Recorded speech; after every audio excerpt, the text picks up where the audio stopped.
បាទសួស្តីបងប្អូនអរគ្នាជាពិសេសបងប្អូនថ្នាក់បឋមដែលយើងសិក្សាតាក់ទងជាមួយនឹងមូលដ្ឋានគ្រឹះនៃគណិតវិទ្យាហើយខ្ញុំគិតថាបងប្អូនថ្នាក់ទីអនុវិទ្យាល័យឬក៏វិទ្យាល័យដែលយើងអត់ទាន់ច្បាស់តាក់ទងនឹងមូលដ្ឋានគ្រឹះក៏យើងអាចមករៀនបានដែរអញ្ចឹងយើងបន្តមកទៀតតាក់ទងជាមួយនឹងប្រភេទស្មើគ្នាការវីដេអូមុនគឺយើងធ្លាប់សិក្សាតាក់ទងជាមួយនឹងការបំពេញចន្លោះរូបភាពដែលយើងផាត់ពណ៌ហើយយើងឲ្យយើងបំពេញឲ្យទៅជាប្រភេទប៉ុន្តែថ្ងៃនេះដែរគឺយើងតាក់ទងជាមួយនឹងប្រភេទដែលស្មើគ្នាយើងឃើញថារូបភាពពីរដែលគេបានបង្ហាញបាទរូបភាពទី1នេះគឺជារូបភាពរង្វង់ដែលយើងពុះវាជា2ហើយយើងបានផាត់ពណ៌មួយចំហៀងបាទដូចគ្នាដែររូបភាព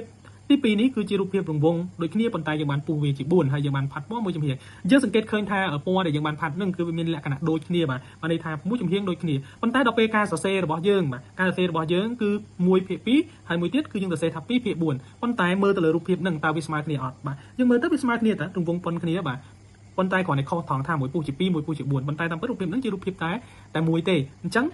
គេសន្និដ្ឋានថារូបភាពទាំងពីរហ្នឹងគឺជារូបភាពស្មើគ្នាឬបើយើងសរសេរទៅជាប្រភេទយើងថាប្រភេទហ្នឹងគឺស្មើគ្នាប៉ុន្តែតែយើងមើលយ៉ាងណាដើម្បីឲ្យដឹងថាប្រភេទហ្នឹងស្មើគ្នាបាទអញ្ចឹងដើម្បីឲ្យដឹងថាប្រភេទទាំងពីរហ្នឹងជាប្រភេទស្មើគ្នាទី1គឺបងប្អូនត្រូវដឹងពីរូបមន្តមួយប្រភេទស្មើគ្នាលុះត្រាតែផលគុណខ្វែងរបស់ប្រភេទហ្នឹងស្មើគ្នាដែរបាទអញ្ចឹងឧបមាថាខ្ញុំមាន a នៅ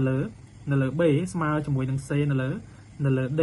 អាចសន្និដ្ឋានថាវាស្មើគ្នាបានតោះតែយើងយក a នេះគុណជាមួយនឹង c ហើយយកសំទោសយក b គុណនឹង c ហើយយក a គុណនឹង d ទៅវាស្មើគ្នាបានន័យថាកន្លែងហ្នឹងលុះត្រាតែ ad នេះបាទវាស្មើជាមួយនឹង bc បាទអញ្ចឹងយើងមកមើលប្រភេទយើងនេះវិញបាទយើងមកមើលប្រភេទយើងនេះវិញដែលយើងអាចសន្និដ្ឋានថាវាស្មើគ្នាបានតើតែយ៉ាងម៉េចផលគុណខ្វែងរបស់វាស្មើគ្នាអញ្ចឹងយើងមកសាកមើលតើវាស្មើគ្នាមែនឬអត់បាទអញ្ចឹងយើងឃើញថា1គុណនឹង4ស្មើប៉ុន្មាន1គុណនឹង4បាទ1គុណនឹង4បាទត្រូវស្មើជាមួយនឹង2គុណនឹង2បាទ2គុណនឹង2អញ្ចឹងតាមលំនាំនេះយើងឃើញថា4ស្មើជាមួយនឹង4បាទកាលណាផលគុណខ្វែងនៃប្រភេទទាំងពីរនេះស្មើគ្នាបានន័យថាប្រភេទទាំងពីរហ្នឹងគឺជាប្រភេទដែលស្មើគ្នាអញ្ចឹងយើងមកមើលអានេះទៀតការគូសរូបភាពបន្តនេះការគូសកាឡាហ្នឹងវាដូចគ្នាទេប៉ុន្តែរង្វង់ហ្នឹងគឺជារង្វង់តែមួយហើយការផាត់ពណ៌ក៏ដូចគ្នាអត់មានអីត្រូវ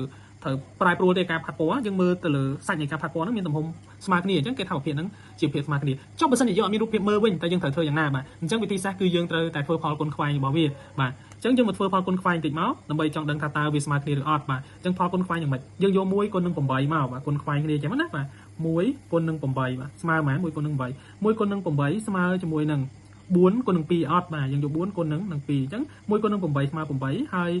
4គុណនឹង2ស្មើ8ដែរអញ្ចឹងតាមលំនាំហ្នឹងយើងសន្និដ្ឋានបានថាប្រភេទទាំងពីរហ្នឹងគឺជាប្រភេទស្មើគ្នាបាទអញ្ចឹងយើងមកមើលលំហាត់បន្តខាងក្រោមទៀតបាទតើអានឹងវាស្មើគ្នាអត់ហើយដើម្បីឲ្យអានឹងវាស្មើគ្នាបានប្រភេទពីរហ្នឹងស្មើគ្នាបានតើយើងត្រូវធ្វើដូចម្តេចសង្ឃឹមថាបងប្អូនអរគ្នាក៏អាចធ្វើបានដូចគ្នាបាទវាងាយស្រួលហើយជាគន្លឹះបាទអញ្ចឹងយើងសាកល្បងទាំងអស់គ្នាបាទអរគុណបងប្អូនអរគ្នាសម្រាប់ការតាមដានវីដេអូហើយយើងជួបគ្នានៅវីដេអូខាងក្រោយទៀត